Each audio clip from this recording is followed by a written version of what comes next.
नमस्कार.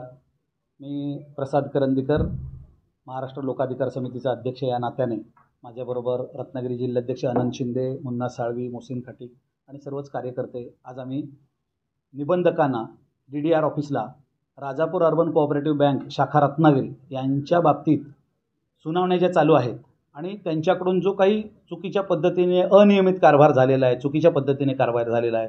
काही लोकांच्या तक्रारी आहेत की आम्ही कर्ज न घेता कर्ज दाखवली गेलेली आहेत, दुसऱ्या कर्जासाठी दिलेले कागदपत्र अन्य ठिकाणी वापरलेले आहेत आणि कर्ज नावावर दाखवलेले आहेत. अशा ज्या काही तक्रारी आहेत त्या अनुषंगाने चौकशी करावी यासाठी आम्ही DDRना भेटायला आणि त्यांना निवेदन देण्यासाठी आज आलेलो आहोत. बऱ्याचशा ठिकाणी वाहन कर्ज दाखवली गेली आहेत जे वाहनच घेतलेलं नाही. जनरल वाहन घेताना मार्जिन मनी घेऊन पूर्ण वाहनाची जी कर्ज रक्कम असते ती वाहनाला त्या शोरूमला ट्रान्सफर केली जाते.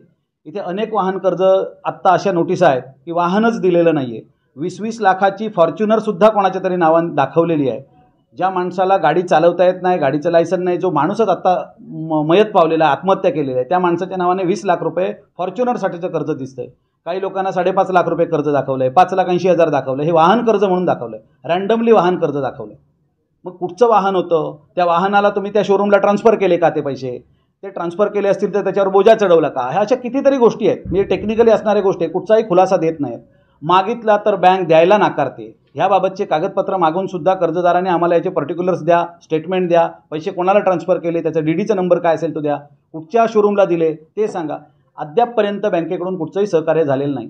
त्यामुळे आम्ही निबंधकांना निवेदन देतोय की जोपर्यंत हे काही क्लिअरन्स होत नाही, कारण काही दिवसापूर्वी बँक अधिकाऱ्यांकडून किंवा काही पदाधिकाऱ्यांकडनं प्रेस घेतलेली होती की रत्नागिरी शाखेमध्ये अनियमितता किंवा त्रुटी आहेत असं ते कबूल करतात.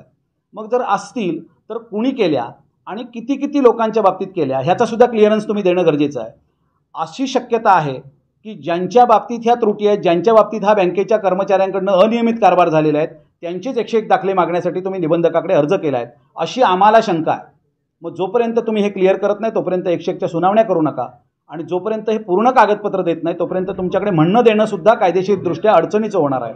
त्यामुळे ह्या तात्पुरत्या सुनावण्या थांबवायला लागतील आणि यांच्याकडून जर दखल घेतली गेली नाही तर आम्ही सहकार आयुक्तांकडे ह्या सगळ्या प्रकाराची तक्रार करणार आहोत.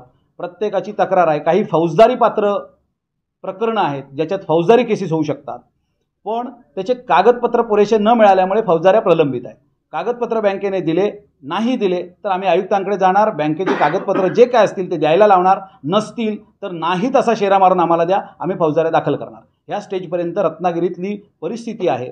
लोकांनी आत्महत्या होऊ नयेत, इथल्या आत्महत्या करू नयेत, ह्या प्रामाणिक भावनेने आम्ही लोकांच्या बरोबर उभे राहण्याचा निश्चय करून आज आम्ही रत्नागिरीमध्ये आणि निबंधकांना भेटायला आलेलो आहे.